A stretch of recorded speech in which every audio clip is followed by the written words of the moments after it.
This episode is sponsored by txcitizen.com, local New Braunfels news that's exclusively online and completely free. If you're looking for a home in New Braunfels or the surrounding areas, Lorna Gentz is the realtor for you. She's got over 16 years experience and numerous accolades to her name. Visit her today at facebook.com/LGentzRealtor. Hello and welcome to another episode of Pop Culture Geekery. I'm Joe Solis, and tonight my guest host is August Balser, who is actually one of our old comic subscribers from our shop. And he also does some action figure photography. What was your Instagram again? Yeah, you can find me at Plastic Profit Photos, and it's just a fun little outlet that lets me be a dork. That's okay. That's what this show's all about, yeah. Letting us all be that. But so we wanted to come on tonight and give you guys a little review of the new DC Universe show, Swamp Thing, which episode 1 just debuted tonight. And so, August and I checked it out. And we know that not everybody is subscribed to DC Universe. So we kind of just wanted to give our take on this.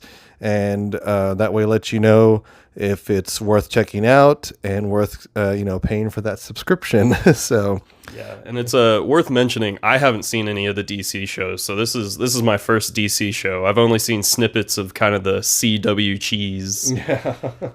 Yeah, and I think I've only made it through the first 3 episodes of Titans, and I haven't checked out any Doom Patrol, but it's not for lack of trying. So But this one is literally called The Pilot. They didn't even bother to come up with a name for it. But so just wanted to give a quick history of the character, because he's one of those characters that he's been around for a long time, but he hasn't had any big presence in pop culture. But he's definitely been there. Like, you kind of have to know your pop culture to know that Swamp Thing is a big deal. So why don't you give us a little history of him? Swamp Thing tends to kind of be a side character to other people's stories. Like, he shows up in the Constantine comics a lot, but Swamp Thing was originally created by Len Wein, who also created Wolverine, and Bernie Wrightson around the 1970s. And he first came out in a horror anthology series called House of Secrets, and it was issue 92. But the contemporary Swamp Thing we see now actually came out in the late 70s in his own title, because people actually liked Bernie Wrightson's design from House of Secrets so much. Okay, yeah, and I know he's had a lot of different series since then. I mean, I was trying to do some quick research. They counted it as 6 volumes, even though I think the last one was just a miniseries. But I know just from growing up with comics and learning about it, one of the most well-known volumes is Volume 2, because it has the stories by Alan Moore.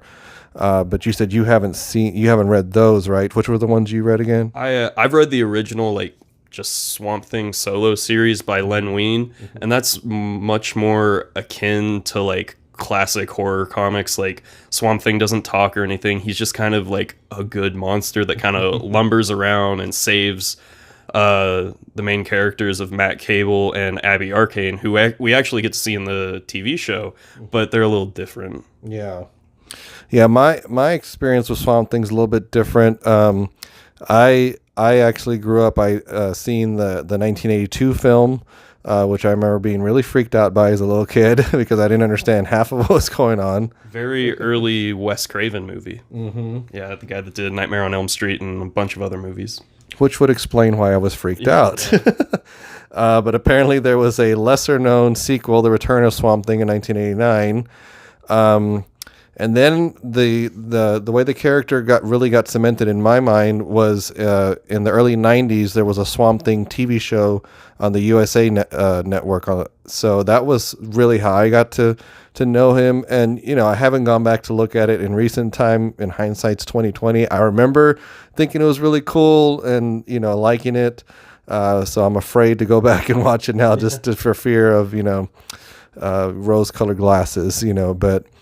But then after that, I know that obviously he's had a lot of animated appearances. I know you said that His most recent animated appearance was Justice League Dark, the animated movie in 2017. Yeah, they just had the animated movie of Justice League Dark, which is another comic he's from that he's kind of a side character in. But like, I personally remember him from the Justice League animated show, which he showed up a few times, and that's something I watched as a kid. Yeah. Two different generations.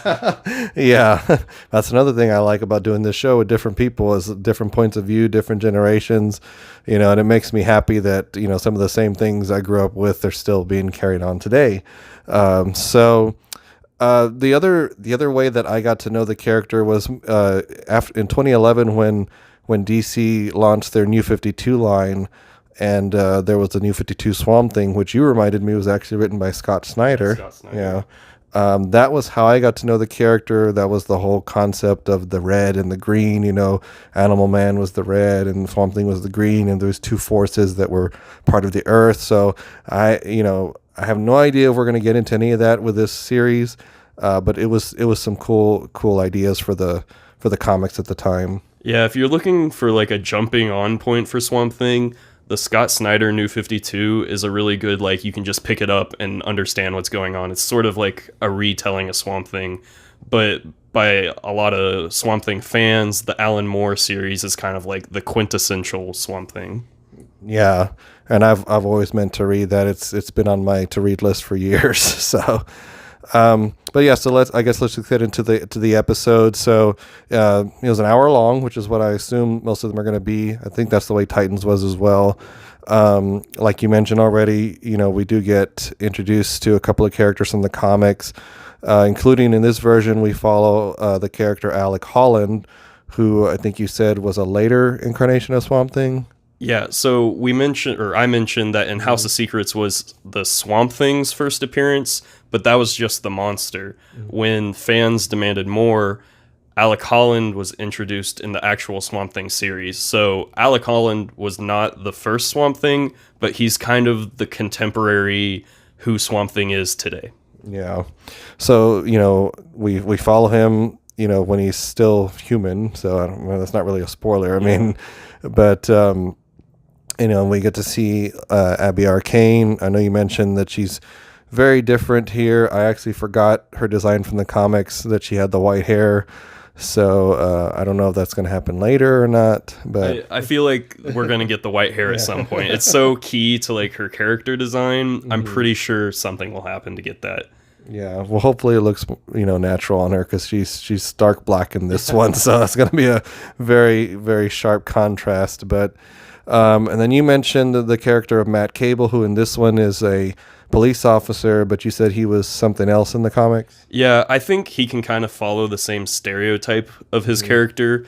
In the comics, Matt Cable was kind of like a secret agent, square chin, man's man, who hunted down Swamp Thing because he was friends with Alec Holland, but he thought Swamp Thing killed Alec Holland. But in this, I think it works for him being a police officer, because it's not as cheesy as, oh, this big secret agent's coming in to find Swamp Thing. I think Matt Cable, as a police officer who has a history with Abby Arcane, because it's introduced that she is from the town that they're investigating, I think that works a lot better than him being exactly like the comics. Yeah. And then we also have a villain that apparently appeared in the comics, Avery Sutherland, who I know that actor, and I'll post his name later, but... It's Will Patton. Oh, okay, yeah. Because he's from a lot of different things that I remember, but... he's narrated a lot of audiobooks I've listened to, so if you need a good audiobook speaker, Will Patton is awesome. He does a lot of Stephen King books. Oh, nice. Yeah, I always remember him talking about our difference in age. Did you ever watch the Kevin Costner movie, The Postman? Oh, I did. Yeah, because that's one of my dad's favorite movies. Yeah. So I remember him from The Postman. He like branded his guys and everything. Yeah. Yeah. So I just remember him from that. He was such a off-putting villain. I don't know. He's weird. Shakespeare. But, exactly. But I know what we're talking about. I mean, just overall, I don't think we said it, but we're not going to talk any spoilers. There's not really too much to spoil in this first episode anyway. And one of the reasons I think that is because, like you mentioned, you thought that they nailed the Alan Moore vibe more, which is more the slow burn. Yeah, you can definitely tell, like, they're not exactly going for a superhero show. It's definitely a horror show, which I think is very fitting to Swamp Thing. And it's very much what the Alan Moore comics, who kind of made Swamp Thing famous, are like. And I think DC gets a lot of, like, it's easy to bandwagon on, like, oh, they're too dark and gritty, which I would say this was pretty dark. But it really suited what they were going for, and I think they nailed what the Swamp Thing comics and world are like. Yeah, again, no spoilers. All I will say is just wait till you see the autopsy scene. The autopsy scene was pretty cool. It was it definitely reminded me of there are moments in the show where you'll be like, oh, that's kind of like The Thing. Yeah, and I think it works to its benefit. Yeah. I was wondering if you were going to make that connection, because that's exactly what I thought about too. I know we talked about that the scenery and the atmosphere was really good too. Obviously, they're in the swamps of Louisiana, so that's definitely a culture we don't get to see too much on screen. So that's kind of refreshing, like to see. They're going to go to a bar, so sometimes they just take a boat up to the bar, So I thought those little details were pretty cool. Yeah, it was a lot like the stereotype you think of when you think of like the Boondocks in Louisiana. It was they shot in some really beautiful places, and there were a lot of cool like nature pans, and you're like, oh yeah, that's very swampy. Yeah, until we get to the darker parts of the swamp. Yeah.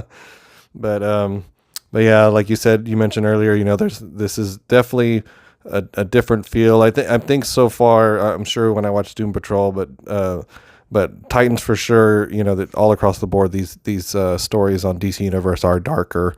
But this one, it needs that. So I was pretty happy with this first episode.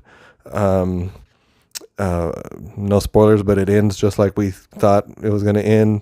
But it was the point of being satisfying, I think. So I definitely think it's gonna end up being the Swamp Thing show people wanted. It definitely, like, I can't think of how they would do it differently. So yeah. So the last thing before we wrap up here, I know you wanted to mention something about the dog that comes out of the show. So it's such a silly thing they added, but it's one of those Easter eggs that's really cool, which makes me think that the show is going to be good because they know these little things. But there's a scruffy dog in the show who was in the original comics for like 20 issues, and just watch out for the dog, because don't trust it. Yeah, we should make t-shirts for that. Watch out for the dog. Don't trust the dog. Yeah. But so yeah, I think it's definitely worth a watch. I mean, hopefully if you guys already have DC Universe, then you're going to be checking this out anyway. If you don't, I mean, they're building their library more and more. Obviously you've only got a few originals, but I know they've added more comics and a lot of the older stuff too. So, I mean, I think at this point, DC Universe is definitely worth having, especially if you're a big DC fan. What do you think? Like I said at the beginning of the video, I haven't invested in any of the DC TV shows, but I would say Swamp Thing was good enough that it made me want to get the DC Universe so I could continue watching it. Yeah, that's pretty good. I mean, obviously that's their goal with doing different shows that have different vibes, so we don't just get nothing but superhero shows. So, but anyway, so yeah, just recommend checking it out for sure. We probably won't do another one of these until the end. It's only gonna be 10 episodes, but it's once a week, so that 10th episode won't come out till August. I think that's Providence, but anyway, so we'll probably just wait until episode 10 and then just do our overall impression, and see if hopefully we keep these same positive, comments about it all the way through. So it's definitely a good start. Yeah. So anyway, guys, so just want to say thank you to those of you who have subscribed. If you haven't subscribed yet, please consider subscribing. And if you like this video, please hit like.